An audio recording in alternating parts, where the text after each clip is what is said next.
Alhamdulillah wassalatu wassalamu Rasulullah. Asyhadu an la syarika lahu wa asyhadu anna Muhammadan abduhu wa rasuluh. Allahumma shalli wa sallim wa barik nabi. Berkaitan dengan penghinaan kepada Nabi Muhammad SAW yang harus diingat oleh setiap mukmin dan mukminah bahwa para nabi dan para rasul itu mereka diutus untuk mendakwakan dakwah yang hak, ini dakwah tauhid, melarang umat ini dari berbuat syirik. Itu mesti mereka mendapat ejekan, pasti, nggak mungkin tidak. Semua nabi, semua rasul itu pasti diejek, pasti.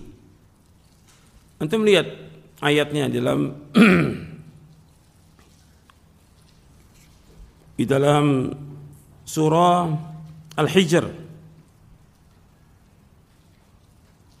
Dalam surah Al-Hijr ayat 11.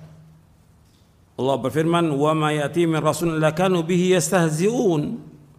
Dan tidaklah datang kepada mereka seorang rasul melainkan pasti diejek. Surah Al-Hijr ayat 11. Kemudian dalam surah Yasin di ayat 30, "Ya hasratan 'alal 'ibad ma ya'ti min rasulin illa kanu bihi yastahzi'un." Alangkah ruginya hamba-hamba ini, tidaklah datang seorang pun dari seorang rasul melainkan mereka ejek. Begitu juga dalam surah Az-Zukhruf di ayat 6 dan 7, "Wa may yatimin nabiyyin illa kanu biyastahzi'un."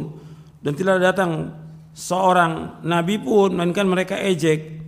Arti ini sudah merupakan sunatullah, setiap nabi, setiap rasul pasti diejek oleh kaumnya. Juga oleh orang-orang kafir itu pasti diejek. Maka bagaimana kita sebagai orang Islam, kewajiban kita membela Nabi dengan melaksanakan perintahnya, menjauhkan larangannya. Berkaitan dengan orang yang mengejek, kalau memang itu penguasa punya kekuasaan, orang itu secara hukum syar'i itu dibunuh, hukum syar'i. Tapi yang melakukan siapa? Ulul amri. Berkaitan dengan ini juga ulul amri yang melakukannya, bukan kita. Ulul amri yang melakukannya. Atau ada persetujuan dari ulul amri, seperti terjadi zaman Nabi SAW. Ada seorang sahabat, dia mempunyai budak. Budak ini selalu mengejek, mencela, melaknat Nabi Muhammad SAW. Dibunuh oleh dia. Kemudian dilaporkannya, "Ya Rasulullah, budak saya begini-begini." Kata Nabi SAW, "Damu hadar." Darahnya sia-sia, nggak ada kisos, nggak ada tuntutan. Artinya menunjukkan bahwa orang yang mencela Nabi, menghina Nabi, hukumannya hukum apa? Bunuh. Dan itu sudah dibahas oleh Syekhul Islam Ibnu Taimiyah dalam kitabnya As-Sarimul Maslul ala Syatimir Rasul. As-Sarimul Maslul, pedang yang terhunus bagi orang yang mencela Rasulullah sallallahu alaihi wasallam. Ini orang yang paling mulia di muka bumi. Dari seluruh makhluk yang ada, yang paling mulia Rasulullah SAW.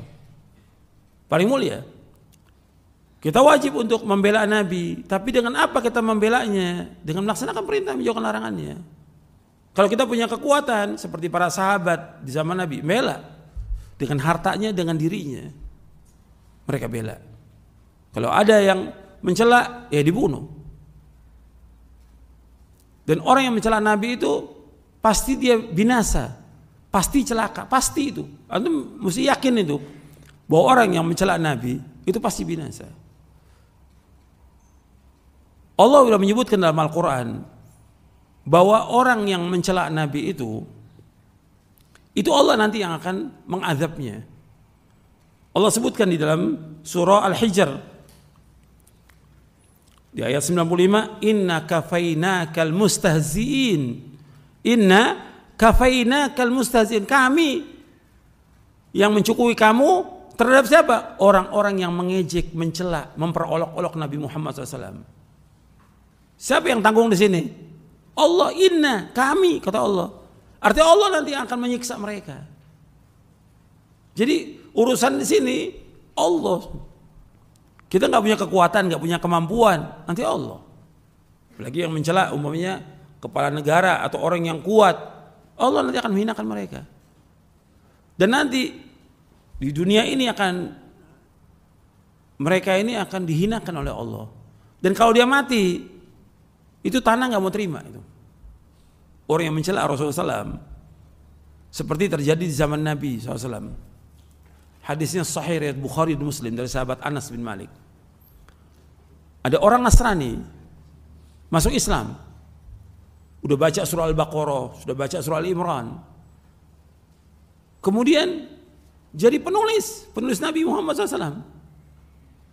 Kemudian kembali kepada kaumnya orang Nasrani. Fa'ada Nasrani, jadi murtad lagi Nasrani. Kemudian dia memperolok Nabi. Artinya dia mau ngomong bahwa Nabi begini-begini, dia mencela Nabi. Kemudian mati orang ini. Dikuburkanlah sama orang Nasrani. Mati. Begitu dikubur, besoknya udah keluar lagi mayatnya. Tanah nggak terima. Kata mereka, oh ini yang bongkar ini Nabi dan para sahabatnya. Ditanam lagi, lebih dalam lagi. Besoknya keluar lagi mayat ini. Kata mereka, ini Nabi SAW dan para sahabatnya ini yang melakukan ini. Digali lagi lebih dalam lagi. Terus besoknya lagi keluar lagi. Sampai mereka mengatakan ini bukan pekerjaan manusia. Ditinggal udah. Udah tinggal begitu aja. Ini bukan pekerjaan manusia. Ini Allah punya kehendak. Berarti inna kafainakal mustahziin. Ini ada sahih riwayat Bukhari dan Muslim. Jadi tentang orang yang mencela Nabi Muhammad, menghina Nabi Muhammad, Allah yang akan tanggung untuk mengadabnya. Untuk kita, yang penting bagi kita ini bagaimana kita mengikuti Nabi Muhammad SAW. Membela Nabi dengan mengikuti sunnahnya. Kita semua cinta Nabi. Sekarang bentuk kecintaan kita bagaimana Allah sebutkan dalam surah Ali Imran ayat 31. Qul in kuntum tuhibbunallaha fattabi'uni yuhibbukumullah yaghfir lakum dzunubakum wallahu ghafurur rahim. Katakanlah seandainya kalian cinta kepada Allah, ikuti aku. Niscaya Allah akan cinta kepada kamu. Allah akan mengampuni dosa kamu dan Allah Maha Pengampun dan Penyayang. Artinya ittiba kepada Nabi. Sekarang kita introspeksi pada diri kita. Kalau kita sebagai umat Nabi Muhammad sudah belum kita mengikuti perintah-perintah beliau, menjauhkan larangannya? Kalau sudah ada hadis Nabi, kita ikut apa enggak ini? Apa tunggu dulu nanti? Kita enggak ikut. Kalau kita sebagai umat Nabi Muhammad datang dalil, kita ikut. Ada larangan, kita tinggalkan. Nabi sudah melarang perbuatan bid'ah, kita tinggalkan, jangan berbuat bid'ah. Kalau betul kita cinta kepada Nabi, jangan mengadakan perbuatan bid'ah.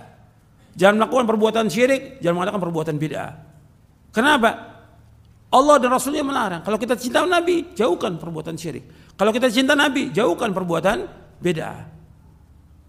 Itu bentuknya cinta kepada Nabi SAW. Dan ini tinggal dilihat di buku yang tentang syarah akidah, ada kan pembahasan tentang beriman kepada Nabi Muhammad SAW. Itu ada penjelasannya di situ. Jadi kita mengikuti Nabi SAW dengan melaksanakan perintahnya, menjauhkan larangannya. Kemudian mentaati perintahnya, menjauhkan larangannya, membenarkan semua yang beliau sampaikan. Kita beribadah, wajib beribadah menurut apa yang beliau syariatkan. Kita memperbanyak salawat kepada Rasulullah SAW. Kemudian kita nggak boleh berbuat bid'ah, nggak boleh kita gulu berlebihan kepada Nabi Muhammad SAW. Itu bentuk cinta dan pembelaan kita kepada Rasulullah SAW. Itu yang penting. Adapun berkaitan dengan masalah memboikot barang-barang itu bukan urusan kita. Itu urusannya siapa? Ulil amri. Nggak bisa memboikot barang itu pribadi kita atau kelompok, nggak boleh. Pada asalnya jual beli hukumnya apa? Halal. Nabi sendiri jual beli nggak dengan Yahudi? Jual beli. Padahal Yahudi sangat benci kepada Nabi Muhammad SAW. Sampai di akhir-akhir hayat Nabi, mereka buat makanan, perempuan Yahudi ini diracun makanannya. Diundang Nabi untuk makan. Nabi makan dijaga sama Allah. Tapi sahabat banyak yang mati. Bencinya. Tapi tetap Nabi nggak mengatakan boikot Yahudi. Nggak ada itu. Tetap Nabi Muhammad. Sampai di akhir hayatnya, hadis riwayat Bukhari. Hadis sahih riwayat Bukhari. Nabi baju besi tergadai sama siapa? Yahudi. Menunjukkan muamalah tetap berjalan dengan orang kafir. Ketika mengatakan boikot, yang mengumumkan siapa di sini? Ulil amri, bukan pribadi. Dan juga melihat kepada maslahat dan mafsadah. Maslahat atau tidak? Mafsadah atau tidak? Gitu. Apakah jerak dengan diboikot itu jerak, kemudian dia taubat kepada Allah, kemudian dia nggak mengulangi lagi, atau tambah jadi dia? Dilihat kepada maslahat dan mafsadah. Itu urusannya siapa? Ulil amri, bukan kelompok-kelompok tertentu, bukan. Pengen jadi pahlawan, ini nggak boleh. Loh, antum ini siapa? Mengharamkan apa yang Allah halalkan. Apa antum nggak jadi Tuhan nantinya?